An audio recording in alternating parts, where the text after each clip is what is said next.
এত করে আসছো তুমি? আমি কতক্ষণ ধরে এখানে একা একা দাঁড়িয়ে আছি? চলেই তো আসছে, কি ব্যাপার, কি হয়েছে বলো।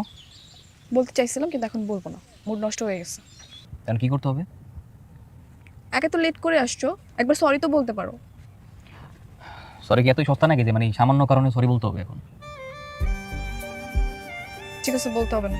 মুড ভালো আছে, তর্ক করে ঝগড়া করে মুড নষ্ট করতে চাচ্ছি। বাট এটা ম্যাচুরিটির লক্ষণ। আমাদের জীবনে যত দুঃখ কষ্ট যা কিছু আছে সব কিছুকে এক সাইডে রেখে ভালো থাকার নামই হলো জীবন। শোনো, আমি তোমার ব্যাপারে বাসায় কথা বলছি। আমার ব্যাপারে? কোন ব্যাপারে? গেস করো। না, আমি গেস করতে পারবো না, তুমি বলো। আমাদের বিয়ের ব্যাপারে বাবা বলছে তার কোনো আপত্তি নেই। এলা তুমি আমার আর তোমার বিয়ের ব্যাপারে তোমার বাবা মার সাথে কথা বলছো আমাকে না জানিয়ে? হ্যাঁ, কেন কোনো সমস্যা? তো সমস্যা তো অবশ্যই, কারণ বিয়েটা আমি করছি। তুমি আমাকে একবার আজ করবে না যে আমি বিয়ে করার জন্য মেন্টালি এখন প্রিপেয়ার কিনা, বা তোমাকে নিয়ে আমার ইন ফিউচারে কোনো চিন্তা ভাবনা আছে কিনা? এটা জিজ্ঞাসা করার কি আছে? তুমি আমাকে ভালোবাসো, আমি তোমাকে। এলা আমি তোমাকে ভালোবাসি, তুমি আমাকে ভালোবাসো, it's past, now it's present. এখন তোমাকে নিয়ে আমার প্ল্যান চেঞ্জ হতে পারে, আমার মন মানসিকতা সবকিছু পরিবর্তন হতে পারে, পারে না? মানে কি বলতেছো তুমি? তুমি কি এখন আমাকে আর চাচ্ছ না? তুমি চাও না আমরা বিয়ে করি, সংসার করি? আপাতত চাচ্ছি না, ইন ফিউচারেও চাবো কিনা সেটা বুঝতে পারছি না। বাহ, তুমি কি সুন্দর অনায়াসে সব কিছু বলে দিচ্ছ। কিন্তু তোমার জন্য আমার মনে কি চলে, তুমি একবার সেটা চিন্তা করলে না?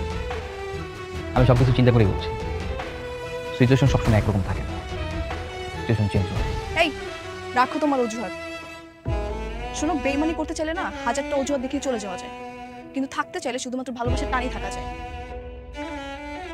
বাবা আসলে ঠিকই বলছে, যে ছেলে বাবা মা ডিভোর্সি, যার বাবা মা নিজেই ডিভোর্স হয়ে আলাদা হয়ে গেছে, সেই ছেলে আসলে সম্পর্কের মূল্য কি বুঝবে। এই, বাপ মা তুলে কথা বলবো না।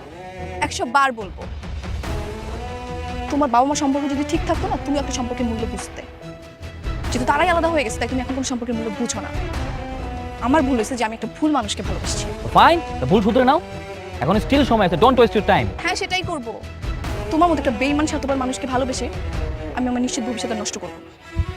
আমার এখন নিজের উপর ঘৃণা হচ্ছে।